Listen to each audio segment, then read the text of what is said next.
Every day, people go through their Facebook feed to catch up on news, find out what friends have been up to, and see what's going on around them. But is this information really what people want to see, or just what Facebook thinks they want to see? Hey, I'm Encore, and today I'm going to talk to you about three main things. The first is the topic of the Babel Objection, and what it means, and exactly what it's saying. The second is how the Babel Objection impacts people's lives and the negative effects it can have on society. And the third thing I will talk to you about are some solutions to the problem and how people can avoid falling into the trap known as the Babel Objection. The Babel Objection is a term that has been created for the digital age to describe the phenomenon on the internet where many people are speaking but no one is getting heard. One of the central reasons that the Babel Objection is becoming important and something people should talk about is because advancements in social media sites and search engines are making news feeds have so much info that some of it needs to be filtered out to avoid information overload.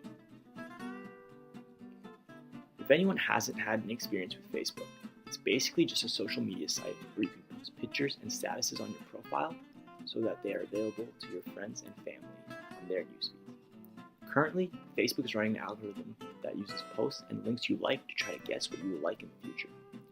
Once Facebook has an idea of what you will like and what you'll click on, your newsfeed is filtered so that the posts that you'll click on most are put to the top, while everything else is pushed to the bottom. Another site that also heavily uses a filtering algorithm is Google. According to Alexa Internet Incorporated, Google is the most visited website on the internet. With all of this traffic, Google has a huge influence on the information that people get. And because of the filtering that is done, the links displayed first in a Google search are customized to preferences and likes that it thinks you have. The reason that sites like Google and Facebook do this is because they have millions of advertisers, and the main way that they're able to generate money is when users click on advertisements. Now you might be thinking, oh, just because something isn't posted at the top of a Google search doesn't mean it won't be seen, and you'd be right.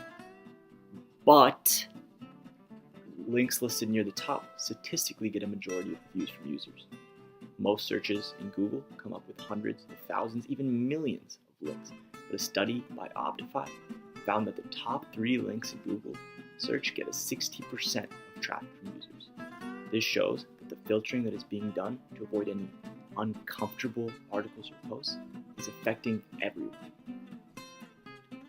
In a study by Time, it was found that in the United States, an average Facebook user spends 39 minutes on Facebook a day. This may not seem like a lot of time initially until it's compared to the fact that an average person in the United States also spends 43 minutes a day in face-to-face conversation. This means that on average, people only spend 4 more minutes talking to other people than they do going through their Facebook feed. With this, it's pretty clear that Facebook is a big way for a lot of people to stay in touch with the world. This also means that the effect newsfeed filtering algorithms have on people's lives is a lot bigger. Exposure to different kinds of views and ideas is how you expand your knowledge. But in a world that hides any kinds of views or ideas that are different or unusual, how is anyone supposed to grow? This problem has a lot of reach, and it might seem like there's no solution to such discrete filtering. But luckily, there are a couple things that you can do to make sure that you're exposed to different kinds of media and information. The first solution to this problem is to be aware that there is a problem. This is an easy and effective way to avoid being trapped in newsfeed uniformity. To actually get this sense of awareness, something you could do is pay attention to your newsfeed on social media and notice when you're being shown the same posts or post specifically on one side of an issue over and over again. This sense of awareness is the first step to avoid falling into the one-sided thinking that the Babel Objection promotes.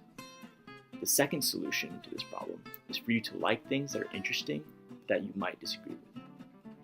People usually tend to like the things that make them feel good, support their ideas and beliefs, and are popular within their community. I encourage you to, for example, click on posts on your Facebook feed that you would normally glance over, and like posts that are unusual but interesting. Now you might think, oh, I don't want to post anything against my views, my friends are just going to think I'm weird. And to that I say, calm down. You don't need to post anything at all if you don't want to. Just a simple click of a like button or an investigative click on an article can be enough. This openness to ideas will help you look at both sides of an argument before you make any judgments. Don't let algorithms decide what you're exposed to.